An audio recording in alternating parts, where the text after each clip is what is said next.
Bonjour, je suis Camille Rebessard, conseillère en orientation scolaire du réseau Ton Avenir.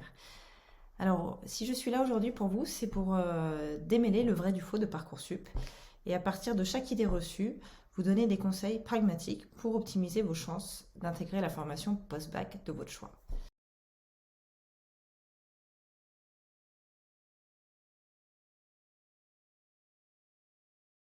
Alors, première idée reçue, les projets de formation motivés ne sont pas lus.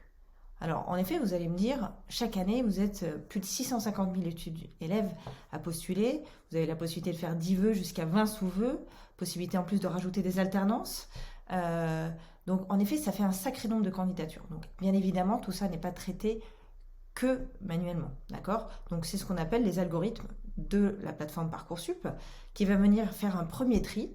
Derrière, il y a un second tri, celui des algorithmes dits locaux, donc de chacune des formations qui vont définir leurs critères de recrutement.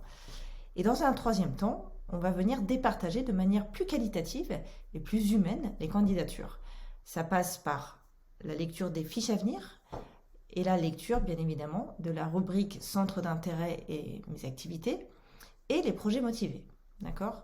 Alors, pour vous donner quelques conseils pragmatiques, comme je vous disais en introduction, le projet motivé doit être un projet, une lettre de motivation qui est personnalisée. Bien sûr, vous pouvez vous inspirer de ce que vous allez trouver sur Internet, mais faites vraiment un travail d'introspection pour essayer d'expliquer à travers ces 1500 caractères qu'est-ce qui vous intéresse dans l'information et quelles sont vos qualités, vos compétences qui vont permettre d'être un bon étudiant dans cette formation. Au même titre, la rubrique Mon activité et centre d'intérêt est une rubrique pour moi fondamentale où vous avez la possibilité de parler de votre parcours extrascolaire, de vos passions. À travers, pour chaque rubrique, vous avez 1500 caractères en plus. Donc vous avez 4 possibilités de parler de vous, de parler de votre expérience.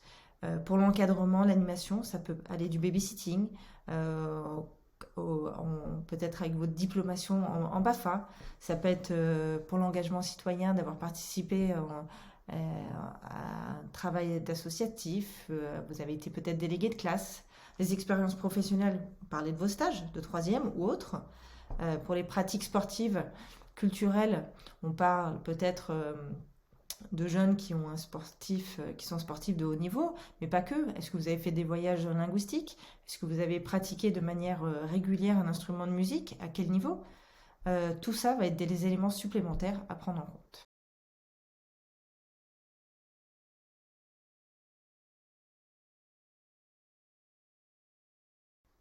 Idée reçue numéro 2. Est-ce que les formations voient l'ensemble des autres vœux qui ont été formulés sur Parcoursup? La réponse est non. En effet, vous avez tout à fait, et vous devez d'ailleurs, formuler des vœux pour des formations qui sont concurrentes les unes des autres. D'accord? Ça sera le meilleur moyen pour vous d'augmenter vos chances de réussite et de finir dans une formation qui vous correspond et qui a été choisie. Deuxième cas de figure, nous sommes début février, vous hésitez peut-être, certains d'entre vous, encore entre deux filières de formation qui se rejoignent absolument pas. Imaginons que vous hésitiez entre une formation en commerce et une formation en ingénieur. Bien évidemment, là, une fois de plus, les formations vont pas bloquer votre vœu, puisque tout simplement, ils ne verront pas les autres vœux que vous avez formulés. Donc profitez de ces 2 mois supplémentaires, d'accord, entre le 27 mars, date de fin des vœux, jusqu'au 2 juin, où vous allez avoir le début des résultats, pour peaufiner votre projet professionnel et votre projet post-bac en termes de formation, d'accord. Alors, quelques conseils pragmatiques. Premièrement, utilisez bien vos 10 vœux et tant que c'est possible, dans la mesure du raisonnable, vos sous-vœux, d'accord? C'est pas la peine, bien évidemment, de postuler et mettre un 20e sous-vœu dans une ville où vous n'irez jamais parce que logistiquement, géographiquement, ce n'est pas possible de votre côté. Ça, c'est le premier point. Après, ayez une stratégie de diversifier vos vœux de formation, d'accord?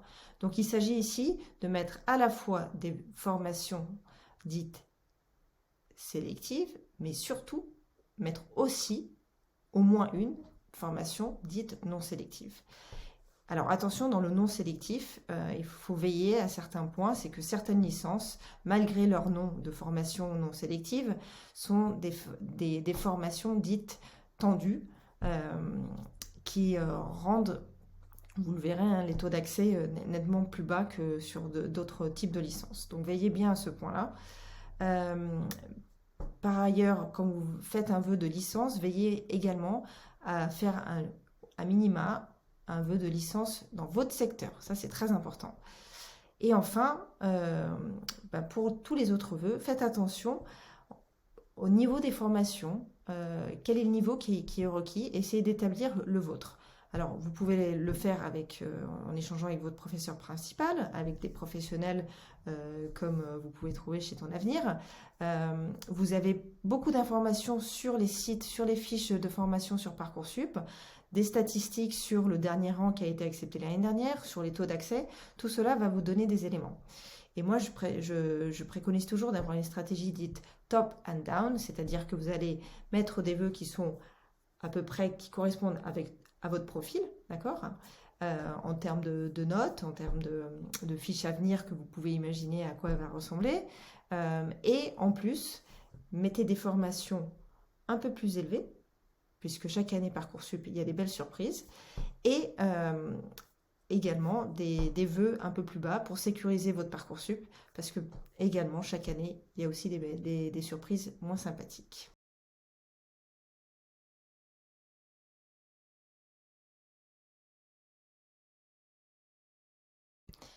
Idée reçue numéro 3. Vous avez plus de chances à intégrer une formation si vous formulez vos vœux le 28 janvier plutôt que le 27 mars à 22 h.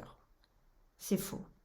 Le calendrier a été communiqué en début d'année. En effet, en septembre, le ministère de l'Enseignement supérieur a communiqué sur un calendrier unique et identique pour tous.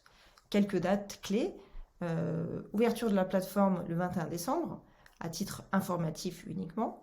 Le 20 janvier, ouverture de la plateforme pour s'inscrire et formuler ses vœux. Et attention, c'est là où j'ai besoin de votre attention. C'est le 27 mars à 23h59, c'est la date butoir, le dernier jour, donc pour formuler vos vœux. Après ça, ça sera trop tard, il faudra attendre la phase complémentaire de Parcoursup. Puis, après le 27 mars, vous avez encore quelques jours pour peaufiner votre dossier. Donc la deuxième date clé qu'il faudra noter dans vos agendas, c'est celle du 7 avril. Pareil, vous avez la possibilité jusqu'au 7 avril à 23h59 de peaufiner vos projets de formation motivés, vos rubriques de centre d'intérêt, de vos activités, etc. Puis débute la phase des résultats, c'est le 2 juin, d'accord. Et dernière date clé pour les moins chanceux de Parcoursup, c'est celle du 23 juin. Donc elle ne concernera pas tout le monde, elle concernera uniquement les personnes qui n'auront pas eu leur vœu pendant la phase principale. Donc c'est le début de la phase dite complémentaire. Voilà. Donc pour vous donner quelques conseils pragmatiques, notez bien évidemment ces dates clés, celle du 27 mars et celle du 7 avril dans vos agendas et celle du 2 juin bien évidemment. J'espère que la vidéo vous aura été utile. Je n'ai plus qu'à vous souhaiter bonne chance, une bonne continuation avec Parcoursup. Et bien évidemment, le réseau Ton Avenir reste à votre disposition si vous avez besoin de conseils plus personnalisés pour votre orientation.